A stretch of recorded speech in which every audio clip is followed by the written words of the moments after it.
तेनालीरामा की कहानियाँ मनहूस कौन? राजा कृष्णदेवराय के राज्य में चेलाराम नाम का एक व्यक्ति रहता था।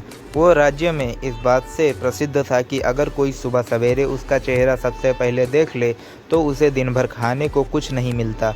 लोग उसे मनहूस कहकर पुकारते थे। बेचारा चेलाराम इस बात से दुखी तो होता, लेकिन फिर भी अपने काम में लगा रहता। एक दिन यह बात राजा के कानों तक पहुंची। राजा इस बात को सुनकर बहुत उत्सुक हुए। वो जानना चाहते थे कि क्या चेलाराम सच में इतना मनहूस है। अपनी इस उत्सुकता को दूर करने के लिए उन्होंने चेलाराम को महल में हाजिर होने का बुलावा भेजा।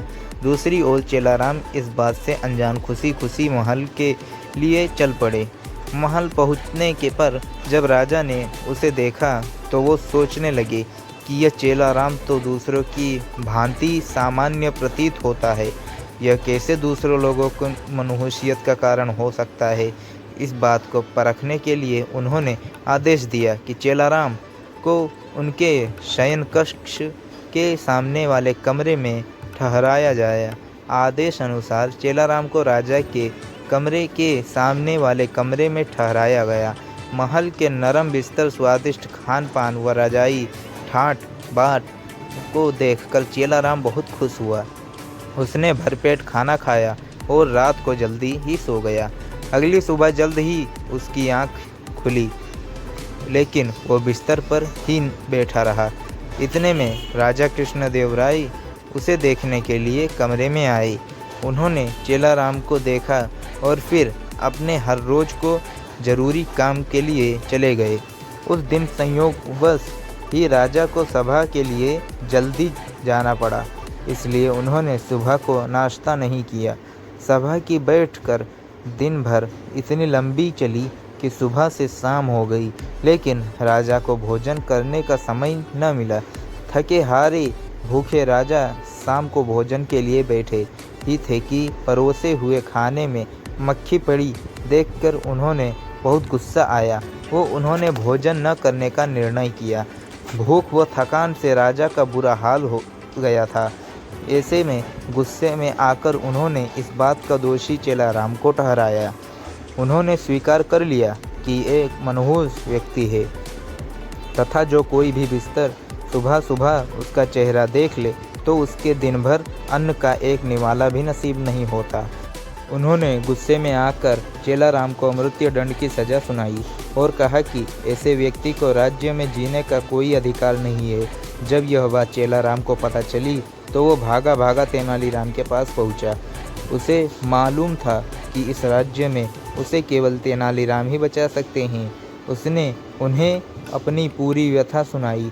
तेनालीराम ने उसे आश्वासन दिया और कहा कि वह न डरे और जैसे वो करते हैं बिल्कुल वैसा करें। अगले दिन फांसी के समय चेलाराम को लाया गया। उसने पूछा गया कि क्या उसकी कोई आखिरी इच्छा है।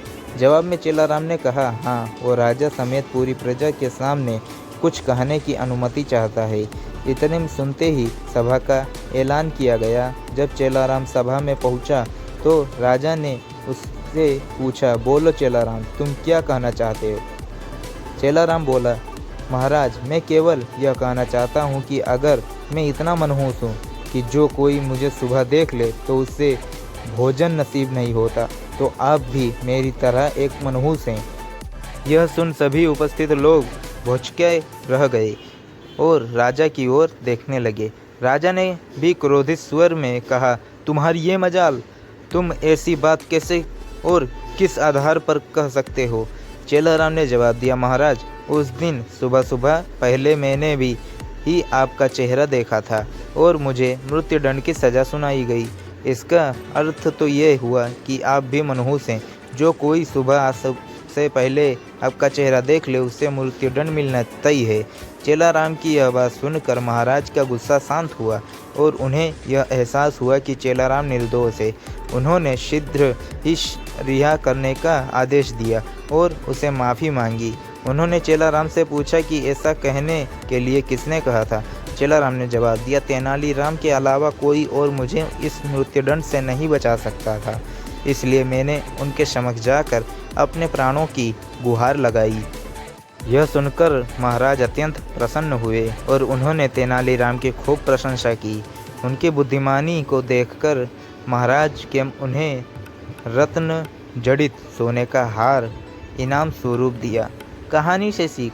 तेनालीराम की इस कहानी से हमें यह शिक्षा मिलती है कि बिना सोचे विचारे हमें किसी को भी बातों में नहीं आना चाहिए। अगर ये कहानी आपको थोड़ा सा भी अच्छा लगा हो तो लाइक करें, शेयर करें, सब्सक्राइब करें हमारी यूट्यूब चैनल AR कहानियाँ।